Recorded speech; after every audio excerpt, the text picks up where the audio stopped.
Lire des livres qui nous intéressent vraiment, lire des livres qui nous apprennent des choses, lire des livres qui nous élèvent, c'est un peu comme manger sainement. On sait que c'est bon pour nous, on sait que c'est important de le faire, mais quand on n'a pas l'habitude, c'est tellement difficile. Et parfois, on prend des bonnes habitudes, on se dit ok, à partir d'aujourd'hui, je vais manger sainement, on tient 2 jours, 3 jours, une semaine, parfois un mois. Et puis on finit par perdre cette bonne habitude parce que c'est vraiment trop difficile à tenir au quotidien. C'est un peu pareil pour la lecture, enfin moi c'est surtout mon cas pour la lecture, c'est que très souvent je me lance un peu des bonnes résolutions. Allez, je vais lire un livre par semaine, allez, je vais lire 50 pages par jour, allez, je vais acheter 50 bouquins, comme ça je serai motivé pour les lire. Et puis ça dure, et puis au bout d'un moment, tu as les préoccupations de la vie qui te rattrapent, t'as pas le temps, tu as d'autres choses à faire et puis tu arrêtes de lire. Et bien manger, c'est quelque chose qui devient peu à peu, quand tu le fais, un mode de vie. C'est quelque chose qui devient une partie de ton identité.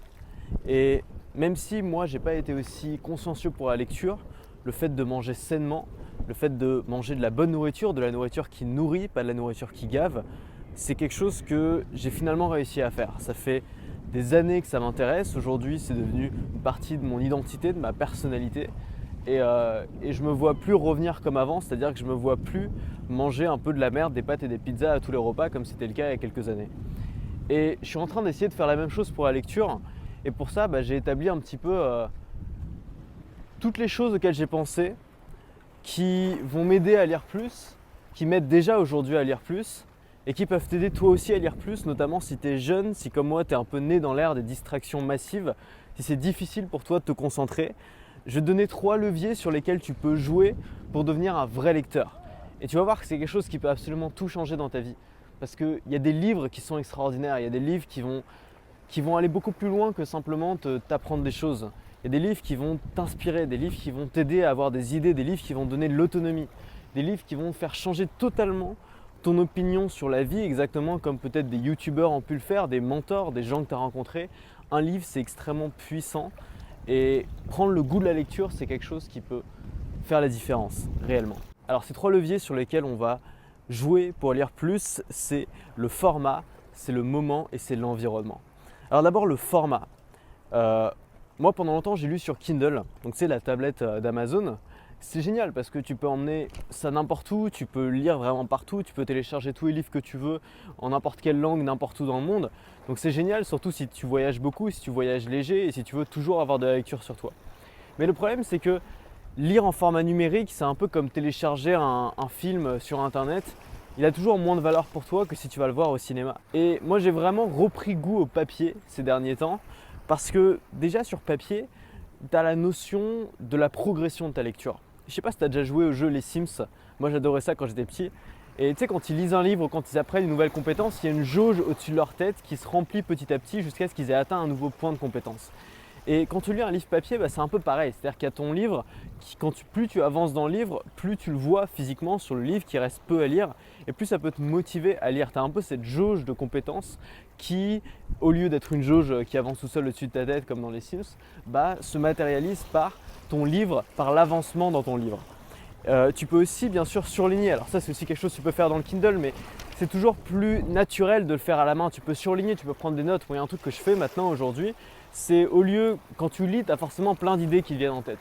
Et au lieu d'avoir toujours mon smartphone à côté de moi pour noter les idées qui me viennent et donc être distrait forcément, je note directement les idées ou ce que j'apprends ou des liens que j'arrive à faire entre le contenu du bouquin et ce qui se passe dans ma tête, je note directement sur le livre. Alors je lis toujours avec un surligneur et un stylo et dès que j'ai une idée qui me vient en tête, même si c'est une idée finalement qui n'a rien à voir avec le livre, je la note à côté. Et ce qui est bien, c'est que très souvent, quand tu veux te souvenir d'une idée que tu as eue, tu vas pas forcément te souvenir de l'idée, mais tu vas te souvenir du contexte dans lequel tu l'as eue. Et donc tu vas te souvenir à peu près à quel endroit c'était dans le bouquin et tu vas pouvoir la retrouver facilement. Et ça te permet d'avoir en plus des livres qui sont beaucoup plus faciles à relire. Relire un livre sur Kindle, tu n'as pas forcément envie de le faire. Relire un livre sur papier, tu te souviens de la sensation que tu as eue en lisant le livre, tu peux l'ouvrir, tu as plein de passages qui sont surlignés, tu peux le feuilleter rapidement, retrouver les passages importants, retrouver les notes que tu as marquées à côté. Donc c'est vraiment quelque chose de beaucoup plus évolutif. Et puis, n'hésite pas à prendre aussi des beaux livres. Un livre, ça reste une expérience qui n'est pas extrêmement chère. Tu peux trouver des beaux livres, des belles versions de tes livres préférés. Et l'avantage de lire sur un beau livre, c'est que ça donne de la valeur à ton livre, ça donne de la valeur à ce que tu lis. Donc c'est quelque chose d'intéressant. Une autre technique que tu peux faire, c'est de commencer par les passages qui t'intéressent. C'est-à-dire que si tu achètes un livre qui a l'air vraiment intéressant, mais dès que tu le reçois chez toi, tu te rends compte que c'est un pavé. Et tu te dis, oulala, je vais devoir commencer par le commencement, je vais avoir 100 pages d'introduction. Ça fait toujours un petit peu peur. Ce que tu peux faire, c'est aller dans le sommaire et regarder les passages qui ont l'air vraiment intéressants dans le sommaire. Tu vas te rendre à tes passages et tu vas les lire. Ça va non seulement te permettre de savoir avant même de commencer le livre si ce livre t'intéresse et si ça vaut le coup de se plonger dedans et de le commencer dès le début et se taper toute l'intro. Ça va en même temps directement t'éclaircir sur un sujet. Il ne faut pas voir forcément un livre comme un film avec un début, un milieu, une fin, une structure qui est extrêmement importante. Un bon livre, pour moi, c'est un livre qui fourmille d'idées intelligentes et tu peux l'ouvrir à n'importe quelle page et à chaque fois tu vas être ébloui, tu vas être bluffé. Et ce genre de bouquin-là, tu peux les lire à l'endroit, à l'envers, au milieu, peu importe. L'important, c'est de revenir régulièrement dessus. C'est des bouquins qui sont évolutifs. Exactement comme mes vidéos, c'est-à-dire que moi, tu peux voir mes vidéos dans n'importe quel ordre. Tu peux regarder celle d'hier, demain, c'est absolument pas un problème. Un autre conseil que je peux te donner, c'est de prendre ton temps.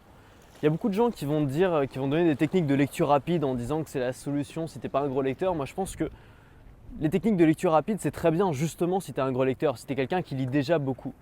Mais si à la base tu es quelqu'un qui a un peu de mal à lire, ce n'est pas une technique que je recommanderais. Alors évidemment, il y a des livres où l'idée est très simple et où il y a beaucoup de blabla pour pas grand chose. Ces livres-là, ça vaut le coup de les lire rapidement. Mais un livre qui est vraiment une petite bible de ta thématique où il y a vraiment plein de choses, ça fourmille de bonnes idées et de conseils intelligents, je trouve que c'est davantage le respecter que de prendre son temps à le lire et prendre son temps aussi à réfléchir, parce qu'un livre, c'est pas seulement recevoir de l'information, c'est analyser aussi de l'information.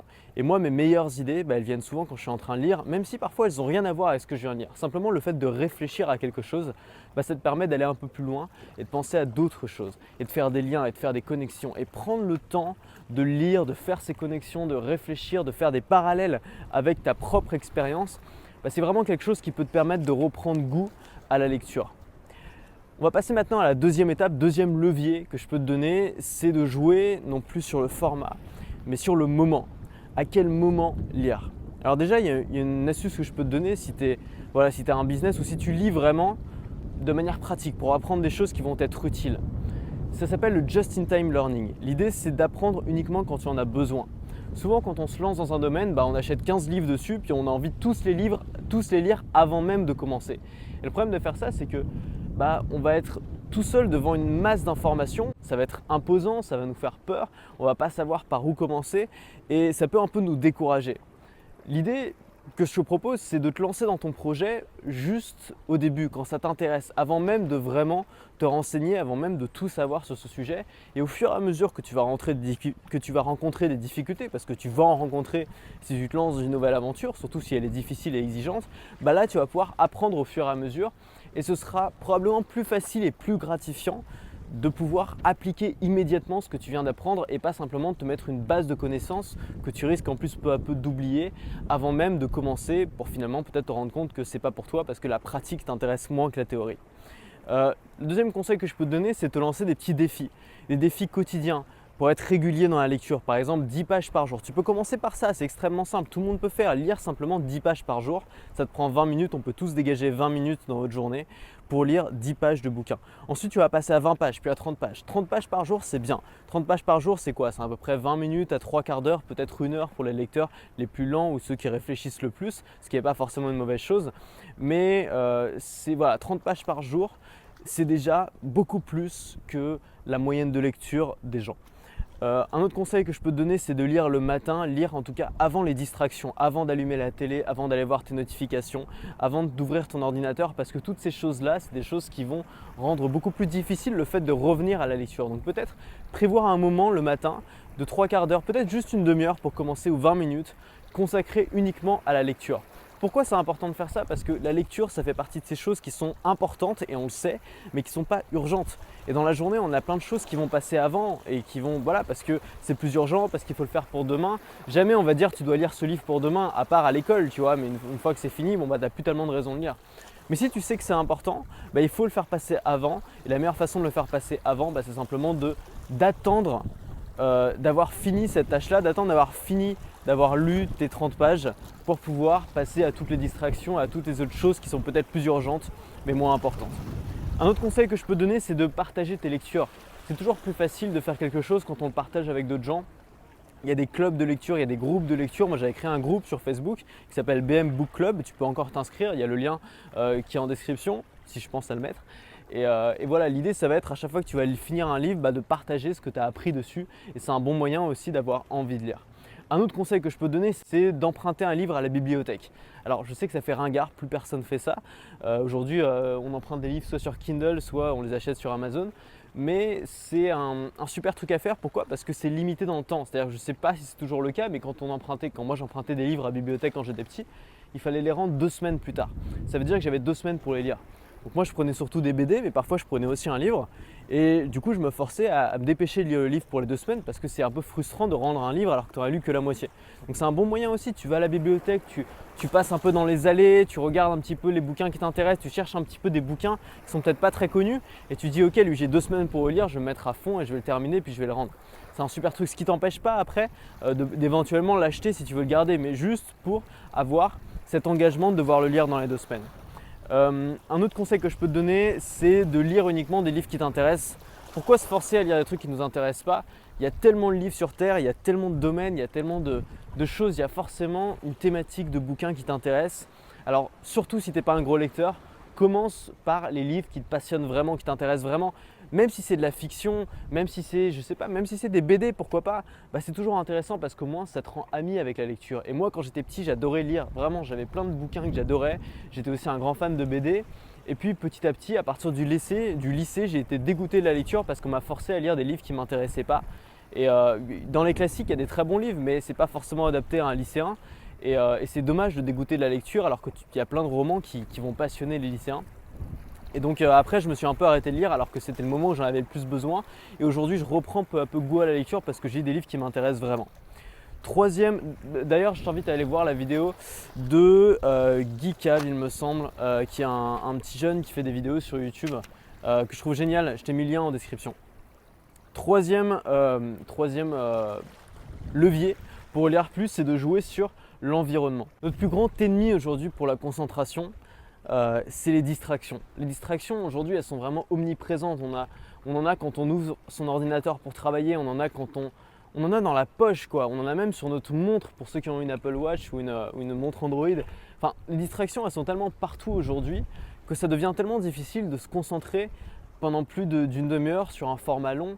Et pourtant souvent c'est ces formats qui nous apprennent le plus de choses, c'est ces formats qui nous permettent de réfléchir le plus. L'idée c'est vraiment de remplacer ces distractions faciles parce que finalement c'est la facilité, c'est un peu comme la malbouffe, c'est toujours facile de manger un Kit Kat, par finalement un apprentissage exigeant qu'on peut trouver dans les livres ou autre part, mais quelque chose qui est plus difficile. Forcément c'est plus facile de manger un Kit Kat que de s'abstenir et de manger des brocolis, mais ton corps il a davantage besoin de brocolis que de Kit Kat, tu vois. Et donc, un conseil que je peux te donner, c'est de prendre conscience de cette exigence, de prendre conscience de la noblesse finalement du livre et de commencer par te respecter. C'est-à-dire que tu ne vas pas lire un livre comme tu regardes la télé, c'est-à-dire affalé au fond de ton canapé en slip en bouffant des pop-corn. Tu vas lire un livre exactement comme tu consommerais quelque chose d'exigeant, comme si d'aller dans un grand restaurant. Tu vas t'habiller, tu vas t'installer confortablement, peut-être en extérieur, peut-être sur un fauteuil confortable. Tu vas te mettre une belle lumière, tu vas ranger un peu le bordel qu'il y a autour et tu vas lire ton livre en te respectant, en faisant comme si tu étais en train de prendre le thé finalement, je sais pas, avec un grand écrivain ou un président de la République ou quelqu'un qui mérite que tu fasses attention à lui, et tu vas faire comme si ce livre c'était cette personne-là, et donc tu vas te respecter en lisant. C'est quelque chose qui est tout bête mais qui peut vraiment faire la différence et c'est toujours plus agréable. Moi je m'habille toujours avant de lire, j'aime pas lire en slip, j'aime bien lire habillé. Je sais pas pourquoi, parce que j'ai l'impression de faire une activité qui est noble et qui mérite que je m'habille pour ça. Un autre truc, c'est de virer sa télé une bonne fois pour toutes parce que le bruit ambiant fait tu sais, quand on a une télé, on a tendance à la laisser allumer tout le temps et ça fait un bruit ambiant qui devient un peu, qui te prend la tête, qui te capte toute ton attention et c'est très difficile de lire quant à ça. D'éteindre ton ordinateur, mais vraiment, et de pas de l'ouvrir dès que tu as quelque chose à faire, mais de noter peut-être les choses que tu as à faire et les faire plus tard. Et de couper ton smartphone, de le mettre en mode nuit, en mode ne pas déranger ou en mode avion. Mais ces trucs-là, c'est quand même terrible parce qu'aujourd'hui, on est sur un système où la plupart des gens se laissent siffler par leur iPhone. C'est-à-dire que ton iPhone, avec le système des notifications, c'est lui qui t'appelle quand tu viens le voir. C'est pas toi qui choisis quand tu vas voir ton iPhone, c'est ton iPhone ou ton smartphone Android qui te siffle comme un chien pour te dire viens voir, viens voir, viens voir, j'ai des trucs à te dire. Et tous ces trucs-là te volent littéralement, il n'y a pas d'autre mot, tous ces trucs-là te volent ton attention. Et alors que ton attention, elle pourrait être utilisée pour des choses qui sont plus utiles pour toi, comme par exemple lire un bon livre. Et comment faire du coup si tu as, donc ça c'est des trucs que tu peux faire toi-même, couper tout ça, ranger tout ça, mais comment faire si tu as d'autres gens chez toi qui consomment ce genre d'informations, qui regardent la télé toute la journée, qui sont sur leur smartphone et tout, c'est plus difficile forcément de se concentrer quant à ça. Bah, la possibilité ça peut être carrément de changer de lieu, de changer ton environnement radicalement, c'est-à-dire d'avoir des lieux qui sont consacrés à la lecture. Ça peut être par exemple ta chambre, ça peut être ton jardin ou ta terrasse si tu as la chance d'en avoir une, ça peut être une bibliothèque, aller à la bibliothèque pour lire. Qui aujourd'hui fait ça? C'est tout simple, mais si tu as une bibliothèque à côté de chez toi, honnêtement, en ville on a presque tous une bibliothèque à côté de chez soi, qu'on y retourne et qu'on prenne le temps de s'installer et de lire un bon livre, et tu prends même pas ton smartphone, tu le laisses à la maison, tu connais le chemin, tu vas pas te perdre, tu fais comme on faisait il y a 20 ans quand les smartphones n'existaient pas, bah tu marches, tu te débrouilles quoi. Enfin tu vois, c'est pas compliqué, c'est quelque chose de tout bête mais qui peut tout changer.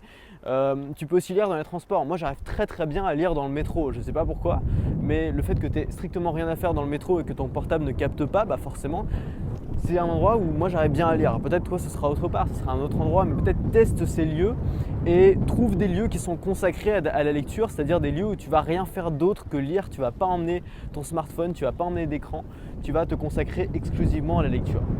Et le but c'est peu à peu, grâce à ces techniques, donc en changeant le format de ta lecture, en lisant des beaux livres, des vrais livres, des livres papier, en prenant des notes dessus, en changeant le moment où tu vas lire, trouver des plages horaires où tu vas faire qui sont consacrées à la lecture, en te lançant des petits défis peut-être autour de ça, en faisant du just-in-time learning, de lire des livres quand tu en as besoin, ou alors en changeant ton environnement comme on l'a dit, c'est-à-dire en trouvant des lieux qui sont consacrés à la lecture, en évitant toutes ces distractions qui sont un peu l'ennemi du lecteur. Bah, tu vas peu à peu remplacer finalement cette malbouffe de l'information, cette espèce de distraction omniprésente qu'on nous sert sans arrêt pour tromper notre ennui, par de l'information exigeante, de l'information noble, de la nourriture au sens propre du terme, c'est-à-dire de la nourriture qui nourrit, de la nourriture qui est nutritive, de la nourriture dont ton corps, dont ton cerveau en l'occurrence, a besoin. Et ça, c'est quelque chose qui peut vraiment faire la différence. C'est pour ça que j'ai fait une vidéo un peu longue.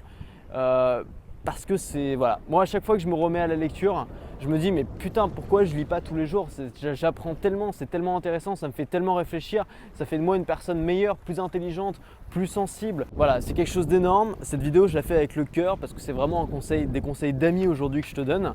Il y a une offre qui est disponible seulement jusqu'à dimanche, tu as le lien qui est en description, va la voir parce que ça peut vraiment t'intéresser. Moi je te dis à demain pour la prochaine vidéo. Aujourd'hui, peut-être ouvre un livre, lis 10 pages, ce serait déjà super si tu n'as pas l'habitude. Moi je te dis à demain et surtout reste libre.